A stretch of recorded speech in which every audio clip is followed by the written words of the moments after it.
Look at all those people.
Well, good morning, everybody. It's 10 o'clock, and we'll try to stay on track with time. Thank you all for coming to our monthly class.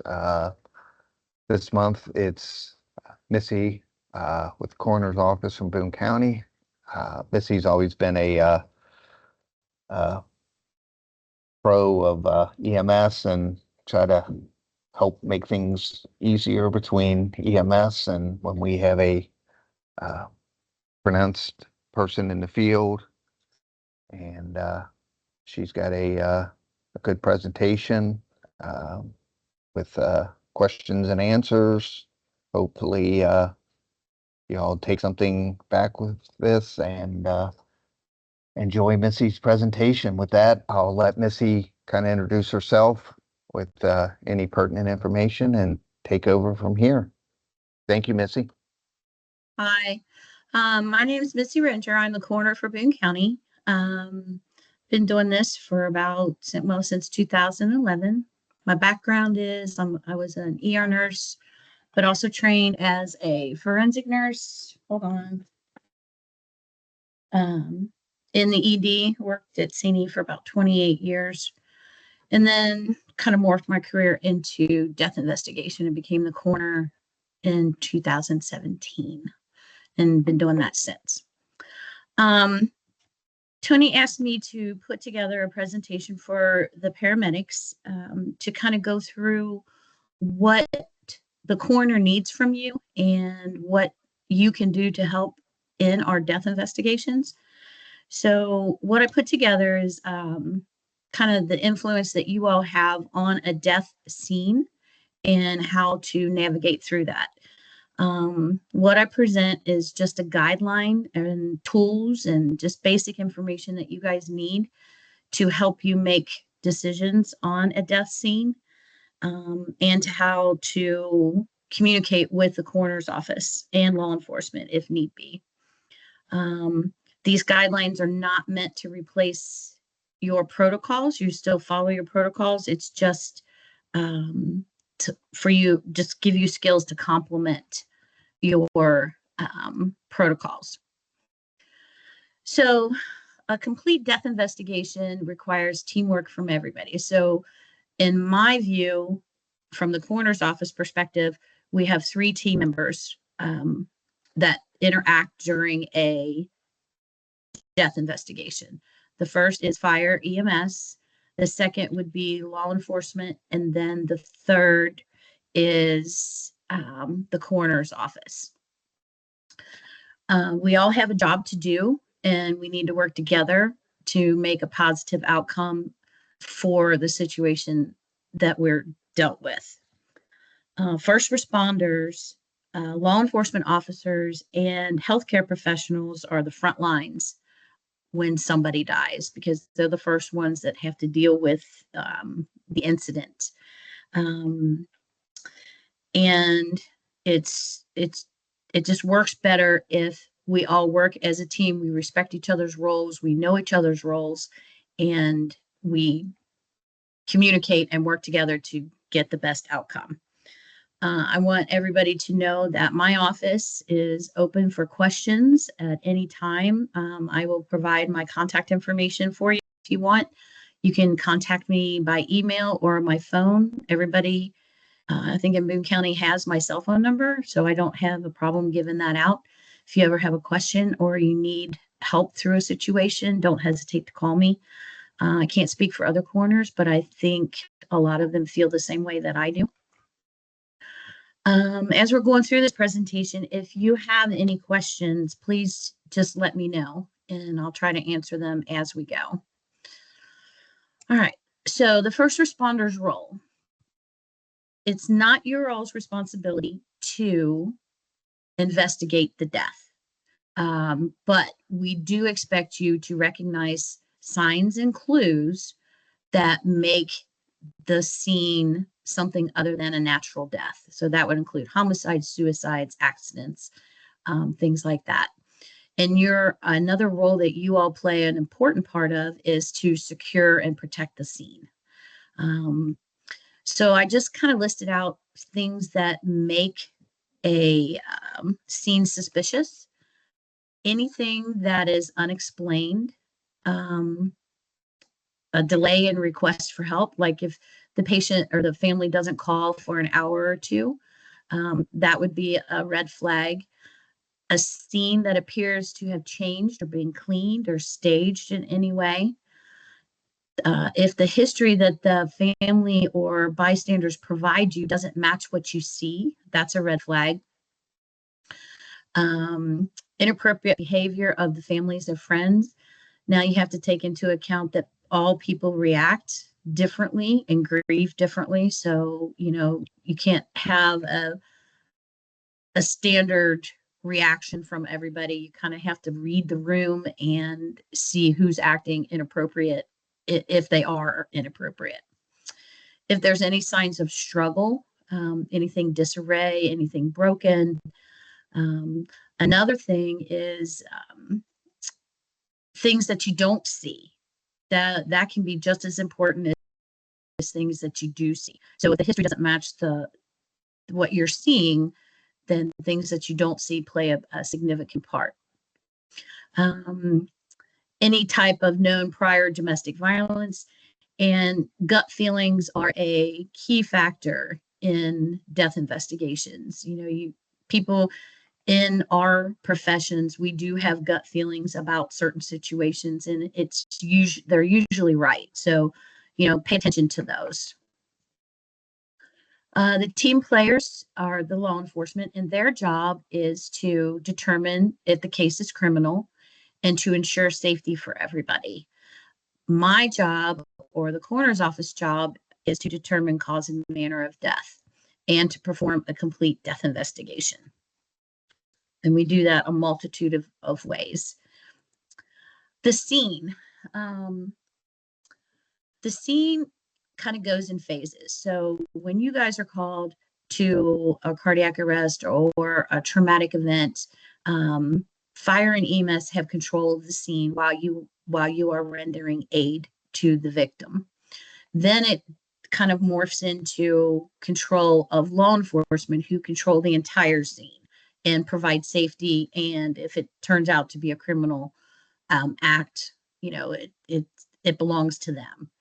The coroner's office comes in after a death has been determined, and my scene, or the coroner scene, is the body and anything immediately surrounding the body.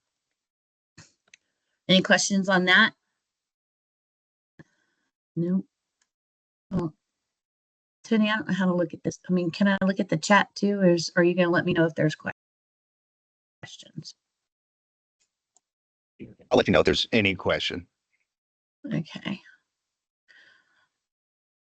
All right. I got to figure this out. Hold on. Okay. So the coroner's office, we are regulated by Kentucky Statute Chapter 72. And there are certain laws that we have to follow for every death investigation. It includes deaths that occur outside of the or inside of the hospital or outside of the hospital. So basically, hospitals are required to report deaths to us that occur in the emergency department and an inpatient that has been there less than 24 hours. We also have a protocol set up with St. E that if like an overdose comes in and they are resuscitated, admitted into the ICU, and then 5-6 days later they're brain dead, and the family chooses to pull the artificial help that they're getting. The nursing supervisor will call us and let us know, and then we will work that case as a death investigation, because anything that's not a natural death cannot be signed out by a physician. They can only sign out natural deaths. Only a coroner can sign out a death that is accidental, homicide, suicide, or undetermined. Hospice patients and patients that reside in a nursing home are under their own little entity. Because they are under the direct care of a physician, we are not necessarily notified. Now, if you have a nursing home patient, you respond to the nursing home and you see things that don't match or you suspect anything, then feel free to call us and let us get involved in that situation. Same thing for hospice patients. Okay. So I just kind of explained the duty of the person or hospital finding a body. We're going to go through the different types of deaths that you all need to notify us on. In the law, it says that no person shall remove the body or remove anything from the body until directed to do so by the coroner or his deputy. So those are things like guns, drug paraphernalia, hangings, like removing a hanging victim, homicides, any kind of thing that would be related to the death and the potential crime. So when you call a coroner in, we are required to be called in for these particular circumstances. So it's any homicide, a suicide, overdoses, motor vehicle collisions, which includes, ATVs, tractor trailers, trains, all the different types of motor vehicle accidents. Anything that happens on the railroad, if you get a pedestrian hit, cars. If someone were to die in a mental institution, jail, or police custody, we are to be notified so we can do a death investigation. Any type of fire or explosion victim, an infant or child, anybody under the age of 18 needs the coroner's office needs to be notified of those deaths. Even if it's a natural death, you've got a sick kid, that's been home in home care, and maybe not in hospice, but has a lot of illnesses, we still have to investigate those types of deaths. Any death that appears to be anything other than natural is reportable. Any type of bones or skeletons that are found is reportable to us. Decomp body is reportable to us. Any drownings, any type of accident, really, work related or not, is reportable to the office. Anybody that's under the age of 40 with no known medical history is a coroner's case. Anything work related is a coroner's case, and any sudden or unexplained death is a coroner's case. So when we are called in, I'm going to go back for a second. When we are called in and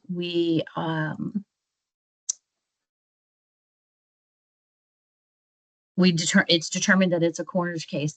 Something that I don't know if everybody understands or not is there's a difference between a post-mortem exam and an autopsy.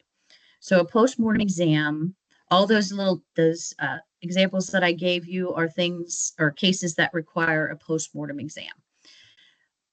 So a postmortem exam is an external exam by the coroner or the deputy coroner to help determine cause and manner of death.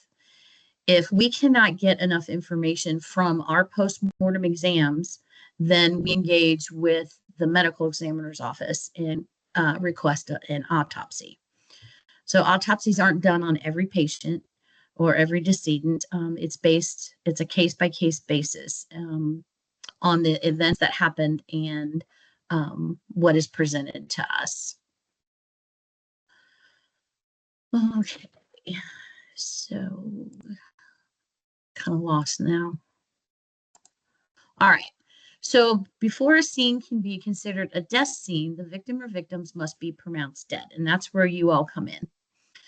The authority to declare death is regulated by your all's KRS 311A.1.85. So I'm assuming that everybody knows these KRS statutes and you follow your protocols. If not, you can let me know. We can talk about them. It just kind of goes through when you can declare somebody dead and how you can declare somebody dead.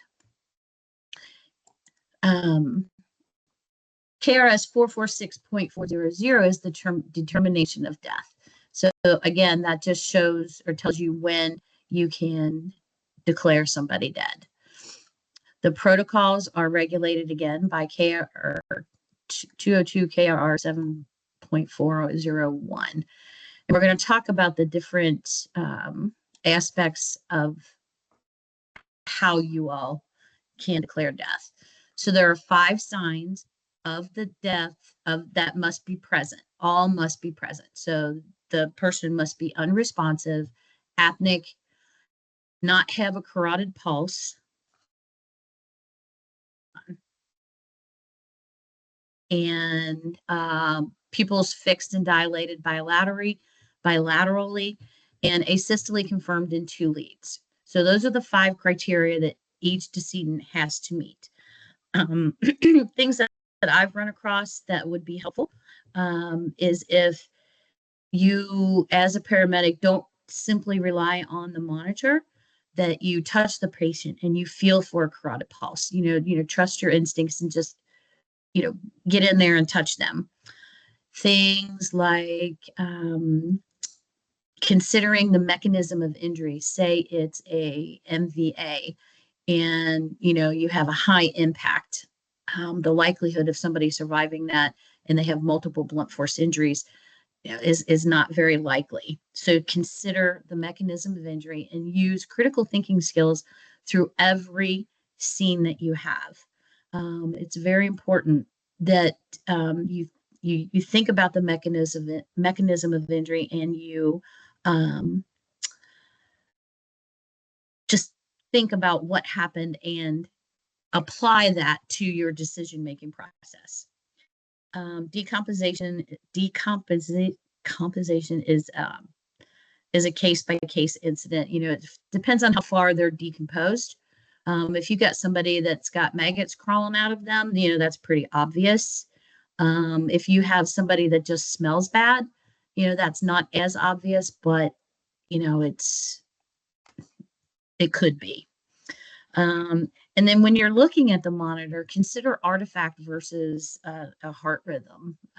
I think that's an important piece in the critical thinking aspect of it. So in addition to the 5 signs of death, at least one of the associated factors of death must be present.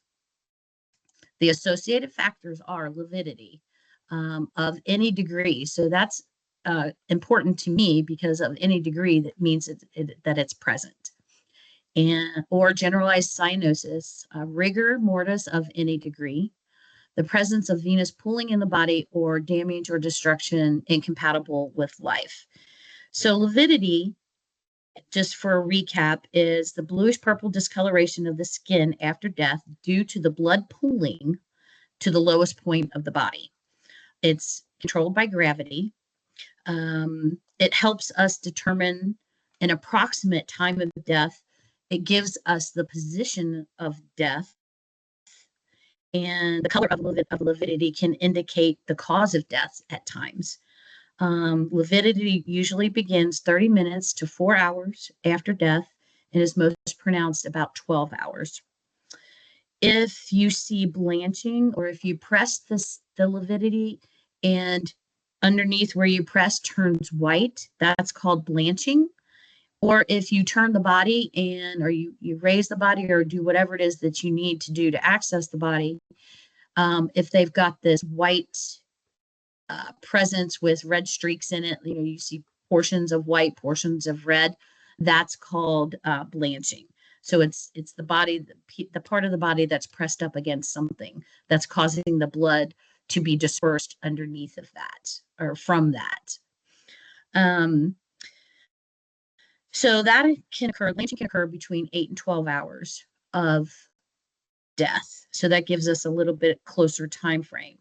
After the 12 hours, the lividity becomes fixed. Color can tell us a lot. So cherry red lividity tells us that there might be carbon monoxide poisoning. There's a green tint to some lividity that can indicate cyanide poisoning. If I know probably every paramedic has seen this, where you have the purple collar from here up can be an indication of a cardiac event or a PE. So it does tell us a lot. Rigor mortis is a stage of death in which the muscles start to stiffen or harden. And it's a significant tool for us to determine, for us to determine down the time frame of death. So rigor starts at death and can go up to 24 hours. So between 0 and 8 hours, the body begins to stiffen, but is still movable. And the natural sequence of the appearance and disappearance of the rigor is it goes from the face, head, neck, chest, upper arms, abdomen, down to the lower extremities. So between 0 and 8 hours, you see a gradual progression of the stiffening of the muscles. Between 8 and 12 hours, the muscles become fully stiff. And between 12 and 24 hours, they stay stiff. At that 24-hour mark, that's when the stiffness starts to dissipate and the muscles become flexible again. So another consideration of or factor would be blunt force trauma or penetrating trauma. So that's damage or destruction by incineration, decapitation, total separation of the heart or brain, or any combination of those two. All those things are incompatible with life, and decomposition is placed in that as well.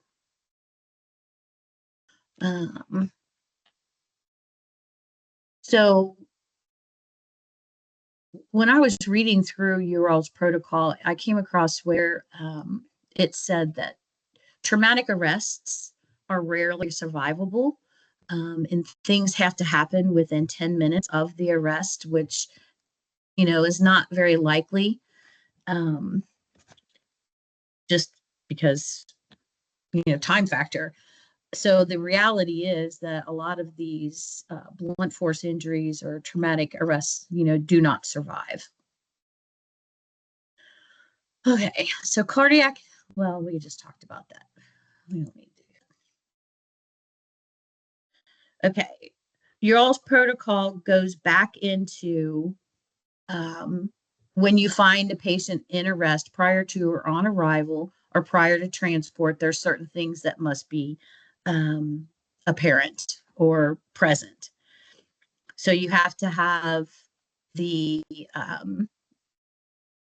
acute or penetrating trauma, and then all 5 signs of death or failed response to ACLS. here's where I'm asking you to use the skills that you have and critically think through the events that leads up to the patient's condition and base your decisions on the whole picture, if possible. Special considerations of the patients who may potentially be pronounced dead on arrival. When you're in doubt, always initiate resuscitative efforts. Transport shouldn't be delayed, and transport to the nearest facility. We do not want to tell you how to do your job, but instead we're just asking you to consider critically thinking through the process of potential outcomes. Your protocol goes through termination of efforts, the medical conditions that need to be met for you all to terminate efforts on scene. There are things that have to be done before you can do that. One is you have to place an ET tube down or some type of airway. You have to establish an IO or IV and administer at least one dose of epinephrine. And the rhythm on the monitor needs to be asystole or PEA. So those are the conditions that have to be met before you can pronounce somebody on the scene. Again, that just goes through transport, when to not transport.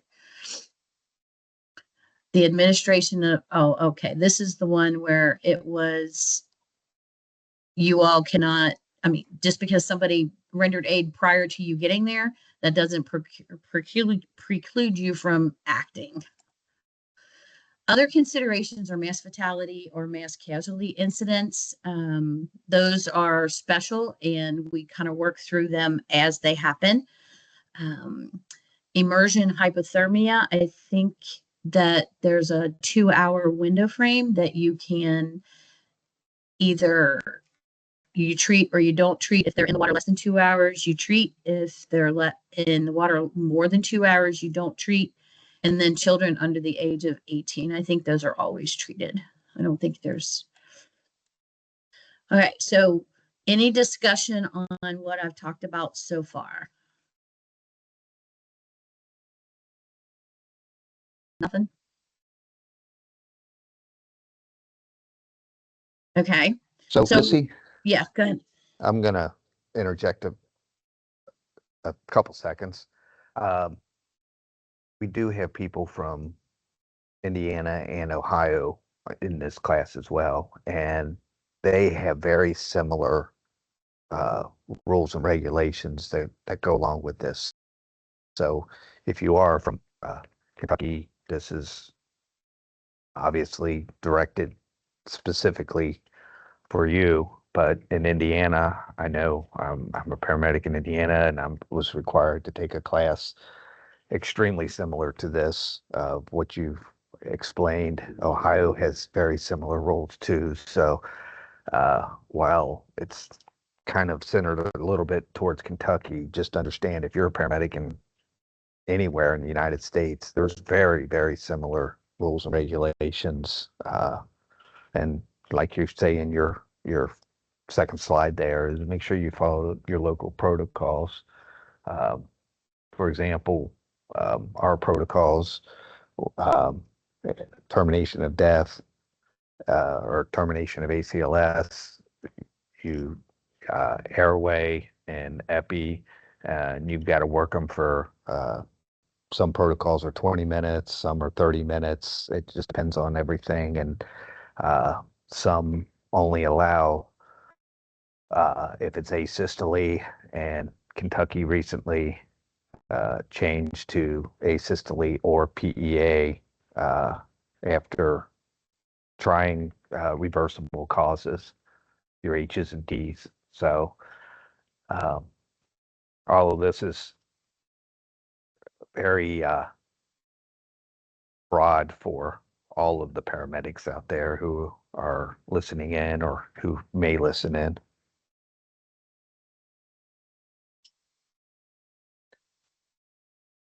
That's what I got. I'll turn it back to you. Okay. The next thing we're going to talk about is scene preservation. So earlier I talked about one of your all's duties from or from the coroner's office perspective is to maintain scene integrity. Um, you're the first ones there, and you could do a lot to help us maintain this. Okay, so the patient is dead, you've pronounced them. So the next step is to notify the agencies that are required. Law enforcement's probably already there. And then you all work with law enforcement. I don't know who notifies us, if it's law enforcement or EMS, but somebody does. It goes through dispatch, and then we are paged. Um, so things about scene security. Once it's been determined that the patient has been pronounced and resuscitative efforts have stopped, the body should never be covered. I know that's been protocol for years that you cover them up with a sheet, but it does disrupt the death scene. It's not necessary.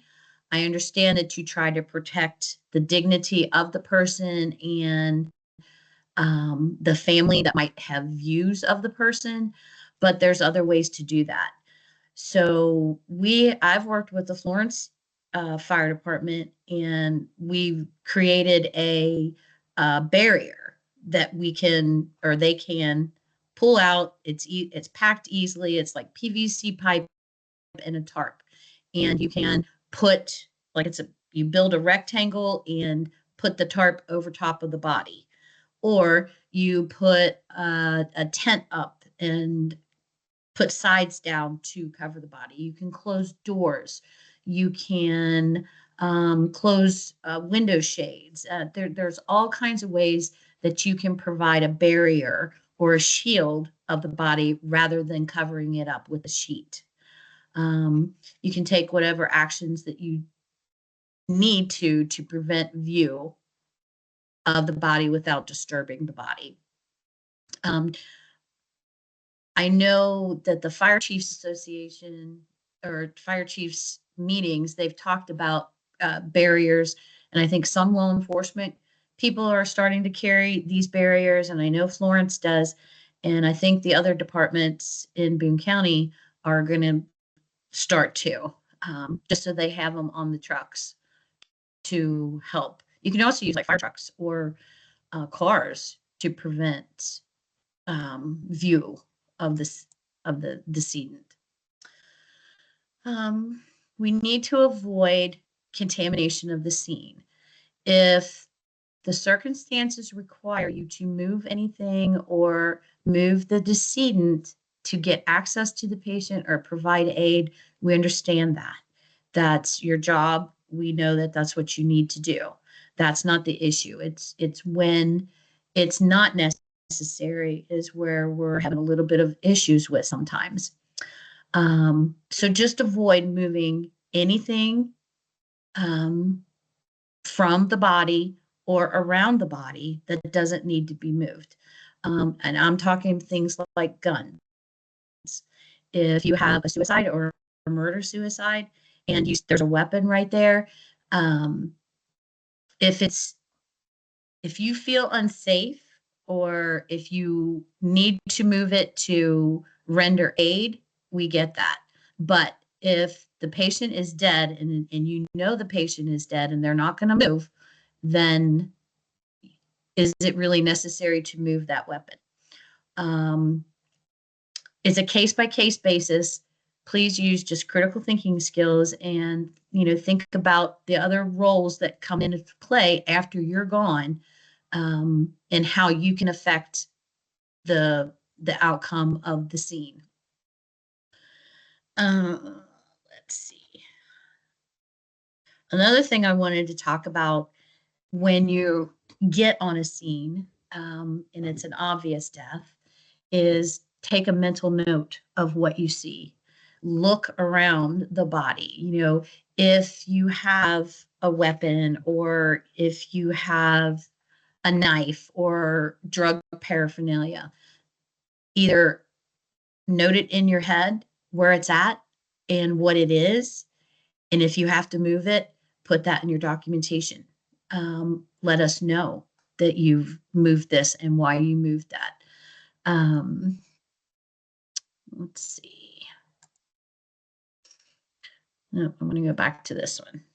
So I don't know if you all have cameras on your units or not, but law enforcement always has cameras. You could ask them to take a photo of the area before you start rendering aid. You know, just take a quick snapshot of it. Don't use your own cell phones. That's not appropriate. We really value what you all come across when you first get there. It's vital that we know how things look when you all first arrive, because it can tell us a lot. So in other circumstances, I'd like to talk a little bit about asphyxiation and hangings, gunshot wounds, things like that. I think everybody knows that you don't cut through, or if you have to cut through clothing, you don't cut through bullet holes. I think that's been established for a while now. But you also don't want to cut through any damage that's done to the garments that the patient has on, or any stained areas. If you see blood spatter on their clothing, or on their skin at all, that tells us a lot as far as blood stain patterns. I mean, we can determine how far away a person was shot from, by the blood spatter on clothes or the body. So I think that's all I need to say on that. So in hangings, we need to avoid moving the patient or cutting through or untying any material unless it's necessary to free the airway and provide aid. If you have to provide aid, that's fine. You do what you need to do. But if you don't, and you think about the mechanism of injury, and you critically think through the whole event that you're given a history of, maybe you will make the decision that you don't need to. I want to talk a little bit about strangulation. Strangulation or asphyxiation, within 5 to 10 seconds, the person is unconscious. If you have total carotid occlusion, which is both sides of the neck, in 5 to 10 seconds, those people are unconscious. In 15 to 30 seconds, they can lose either bowel, bladder control, or have a seizure or seizure activity. Within 1 to 3 minutes, at 1 minute, respiratory cessation starts and is complete within 3 minutes. This is 1 to 3 minutes. The respiratory efforts decline and then stop. And then after the respiratory arrest takes place, cardiac arrest always follows. And that usually happens within 5 minutes when no interventions are occurring. So there's your mechanism of injury. There's your critical thought process through hangings that you may come across. Another thing that I've noticed is monitor pads. When you take for example, you have an MVA, and you all need to put the leads on to get the monitor reading of asystole or PEA. You don't feel a carotid pulse, but the monitors are placed on an area of the body that's been injured. So you may be covering up a patterned injury that we need to see that could have caused the death. So just be mindful about where you place your monitor pads. Don't put them on injuries. Just think about it a little bit before you place them. Other things that you need to think about, if you transport the patient or you treat the patient, you need to be aware that you might find evidence entwined in their clothing. And if you do, you need to document that, let the coroner's office or law enforcement know, and um, will be there to collect it from you. You need to check your stretcher and the ambulance for any potential evidence like bullet casings or medications or illegal substances. Like, take, for example, you have a drug overdose or a potential drug overdose, and it's a woman, and you cut up the shirt, you cut up the bra, and all of a sudden, you find 2 or 3 pills that pop out of her bra. So that's evidence. And that plays into the death investigation. That's stuff that we need to know and we need to collect. Like I said, anything that you find should be turned over to the coroner's office or law enforcement. And then you need to clearly document in your run report what you found, where it was found, along with the name of the individual to whom the article was released to. So you need to provide chain of custody for anything that you observe or collect or and then turn over to the coroner's office or law enforcement. There has to be a chain of custody saying it came from this EMS person directly to the coroner's office. And if you all need help with developing a chain of custody form, I'll be happy to help you with that. But it's vital that chain of custody is followed on anything that you would come across. So scene security, we need to work together to help law enforcement provide a scene that's secure. We need to think about how many people that we interject into the scene. If you come across a scene that's potentially a crime scene and law enforcement asks you just one person go in to assess the patient, then make a mental note of the path that you took and the path that you what you did and then the path that you exited in, and make sure that's on your report. That way we know that this is what happened and this is how it happened. Let's see, under no circumstances should the scene be left unsecure, but that's pretty much law enforcement. Another thing that we need to be mindful of as far as the coroner's office is, I mean, I would love to get reports from EMS on these death cases or the cases, the coroner cases that were brought into. But I know that you all cannot wait for us to get there because it can take like at least maybe an hour for us to get there, and we can't have you guys out of service that long. So what I would like is to develop some type of method of getting your all's reports in a timely manner, if that's possible. Like, I can request the reports after the fact, but it's usually much later than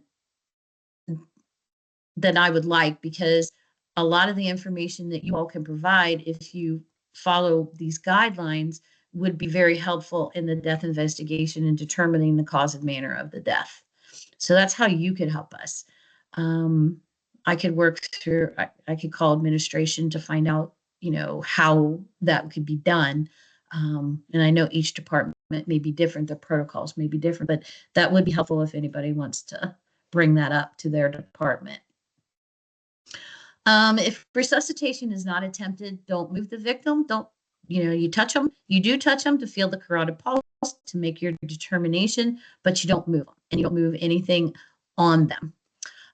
The only circumstances where you need to move somebody that's not being resuscitated would be as if they are in danger of becoming, like if it's a fire, if more damage was going to be done. Or you have to move them to make an adequate assessment. And just please, again, do not remove items from the body or the scene if it's not necessary. So things that you can do is, again, do a thorough documentation of your findings on the scene of arrival. Remember that your observations are the first observations of the crime scene or the death investigation. So they are very, very important to us. You need to be detailed. And then hopefully we can get copies of your all's report in a more timely manner. HIPAA does not apply to the dead. It is, once you are dead, all rights to privacy are ended. So that's not an issue. It's just a matter of each department's protocol that we have to work through. Some of the things that we would like to see on your documentation, the list of all the people present when you arrive, any changes that were made at the scene as a result of your action, anything that you touched or moved or assessed, any facts about the scene on your arrival, including, well, you don't have time to make a sketch. That's not necessary. Any comments that you hear while you arrive on the scene by the bystanders or the family.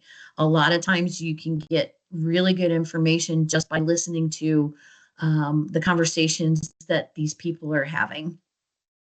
Be specific about who made the comments. And then again, note the pathway of your entry and exit that you followed during the scene. So if you get anything out of this presentation, we want you to know that we value you as a team member, and your input is vital. And we want to work together and get the best outcome that we can for this, tragic situation. We work with law enforcement and the coroner's office as a team. All three of us, I think we do a really good job in Boone County. It's something that I've worked on to establish and maintain the relationships between fire, EMS, and law enforcement, and hopefully developing a team effort. Things that you can do to aid in the death investigation process is do not move the decedent again unless it's necessary to provide aid. Don't cover them, but instead provide a barrier.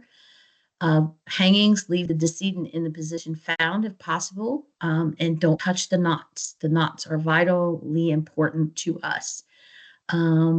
If that's a gunshot wound, don't move the weapon unless you're in danger. Observe the initial scene, body position, surroundings, potential evidence, potential witness statements. Again, your observations are very important because you see things that we do not.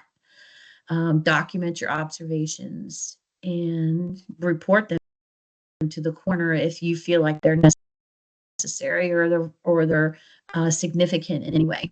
Critically think through each situation that you come across. Consider the mechanism of injury when you're doing your assessment. And then what you see and do can have a profound effect on the investigation in a positive or negative manner. So just keep that in the back of your head. So questions. Do we have questions? I know I was sent questions prior to this class. So I'll go through those questions and answer them. The one question was, issues the coroner has had with EMS, multiple victims on a mass casualty scene, MCI cases. So, we're struggling with mass fatality, mass casualty events. We had a drill this past spring where things didn't work out the way that we wanted them to work. But in response to that, it was the first time that the coroner's office was actually included in real time. And before then, all the mass fatality casualty drills have been where the coroner's office has had a separate section, and they were not part of the EMS fire response. So we learned a lot from this past experience, and we're working on correcting those and making it better for everybody. Another question was coroner cases and exposure, what to do. So we've run across this a couple of times. When EMS is exposed, they have an exposure while they're treating a patient that dies. The Boone County Coroner's Office will collect the blood from the decedent. So we have that. We are working towards making or developing protocols I got to find that sheet of paper. I talked to Danielle yesterday. Um, Making protocols to where we are going to be able to process that blood. Um, right now, there is no process in place or protocol in place, but the hospital and the EMS leaders are working on developing a process for that. We know it's a problem and we know how to work together to get uh, to solve this problem. So that's coming. The third question, um, is there a preferred method to get follow-up on patients pronounced to get to know the cause of death?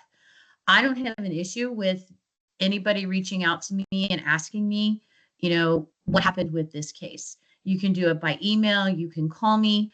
I don't mind sharing the information with you. I think it's a learning experience, and I think it would be good for EMS to know what happened after the fact. Um, a lot of times you think it's a natural death and it turns into an overdose. That would be good for you all to know. Just any curiosity that you have, don't hesitate to call me or email me. And I'd be happy to work through it with you and just give you the information that I can.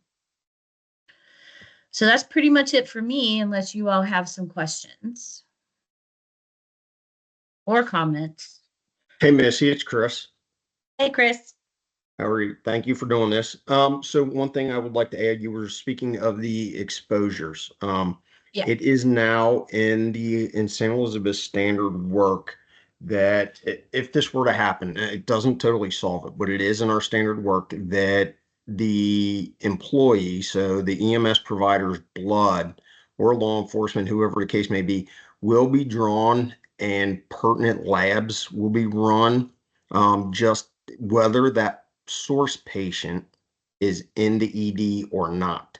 So it covers the fact that, hey, if they work somebody on a scene, they call it, they can at the very least come get their blood drawn.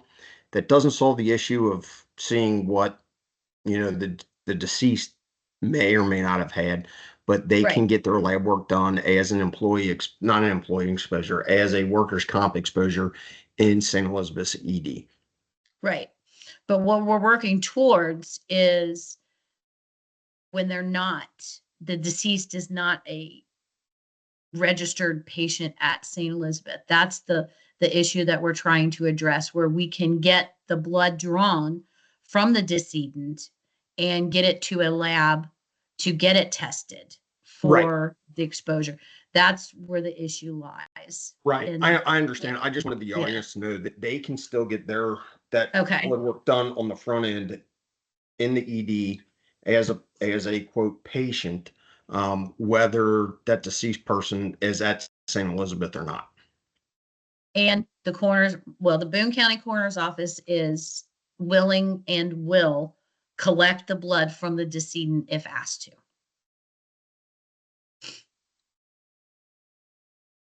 Because I think that's important. How do we ask that? Well, if you have an exposure, you call me and, we make it happen. If we have to store it for a while, we'll store it for a while. I don't,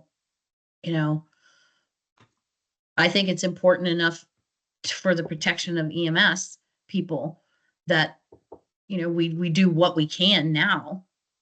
And then hopefully we come up with this solution for the problem and we establish a protocol for it. I mean, I've only had it happen once. And luckily that patient or that decedent happened to be in the ED. It doesn't happen very often, but when it does, I think something needs to be done, and we'll cooperate in any way that we can to make it happen. Well, and speaking of cooperation, I know that you have a close relationship with Kenton County Coroner, Campbell County Coroners. You guys, gals, people, you get together regularly and pretty regularly and discuss these things. So when you're you're talking about what's going on in Boone County, it's happening in the other counties, in the other areas as well. Am I correct? I can't say for sure. We do talk about it, but I don't know what's been implemented and not implemented. Um, but we do talk about it and we share ideas. So that's the best answer I can give you on that one.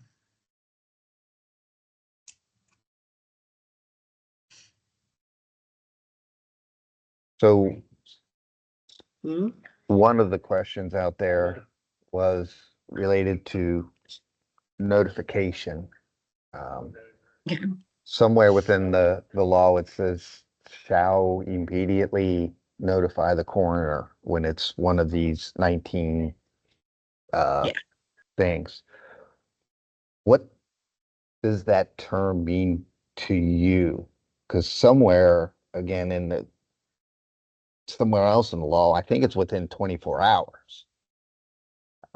And Mm, there's some confusion uh, because if it's a crime scene, the cops need some time to start their investigation before we leave, before we make that call and all of that happens. What's your thoughts okay. on that? Well, even if it's a crime scene, okay, take our Florence shooting last July, okay, or any type of murder, suicide, homicide. The coroner's office needs to be notified immediately that there has been an incident. That doesn't mean that we need to respond immediately. In a circumstance like the Florence shooting, I was notified. I let them know that I knew about it and I would make the arrangements to get the what we needed for the coroner's office there, but I didn't have to respond right away because they were working the scene. They were, marking evidence. They were, you know, taking their videos of the entire scene. So we absolutely give law enforcement that time to do their job before we interject and start what we need to do. That's where the teamwork comes in and the roles and the respect for the roles of the people that are in it, in the event. That's where the cooperation comes in. We have to learn what each one of our roles are when they're appropriate and how to work together so everybody gets what they need. So by law, the coroner's office is supposed to be notified, but we don't have to respond right away if it's not pertinent or if it's not necessary. We work with law enforcement and EMS and let them know what will happen. Does that make sense? Yes. Okay. And we had a comment from uh, the gallery out there from an exposure that occurred where the deceased was in Hamilton County, uh, Ohio, at University of Cincinnati. The Hamilton County Coroner's Office was very helpful in drawing and running the labs from the source patient. This was initiated by simply calling the Hamilton County Coroner's Office. There you So go. they are in line with what you're Yeah. working on, and Yep. what it really, I guess the takeaway message I see from this is having the coroner's number in your phone, Yeah. especially your leadership. If there's an exposure, follow your exposure protocol, which is letting your EMS uh, infection control officer know what happened, and them having that information to communicate directly with you, with Hamilton County, if we fly somebody out and whatever. So having those phone numbers, and I know one of the questions was, how do we contact you? And each of the coroners has a phone, and I'm sure you'll pick up Yeah. 24/7. Right. Right. And, for me, it's best to contact me, and then I can contact whatever deputies involved in the case. And if we can't get the problem solved, we will do everything we can to try to get the problem solved, or answer any question that you guys have. I mean, it's just important that we work together, in every aspect of it. That's what I want to get across, and that we respect each other's roles and we do what we need to do to help each other get what we need.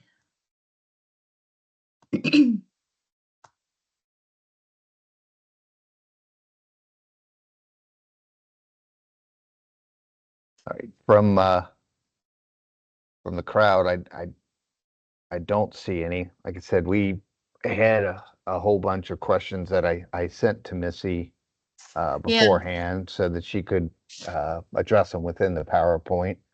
Hopefully, everybody got a little something out of all of this, and we Yeah, got I'd like to to see.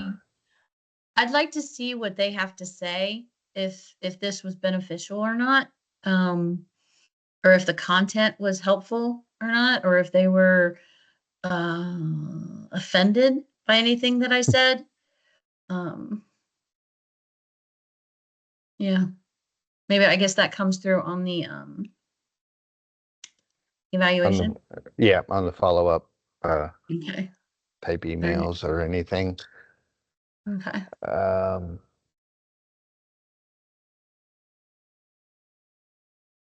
Those questions that you sent me are pretty much addressed in the presentation. Right. Yeah, I sent them so you would have something Yeah. to kind of build your presentation on, rather than Right. just an open mic and hopefully some questions.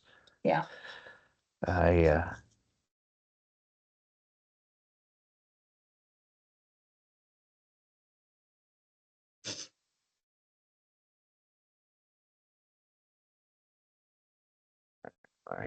Well, yeah, it's busy.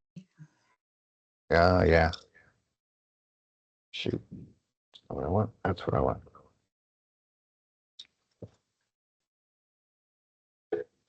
Dr. Kevin So, Miller's the ME guy?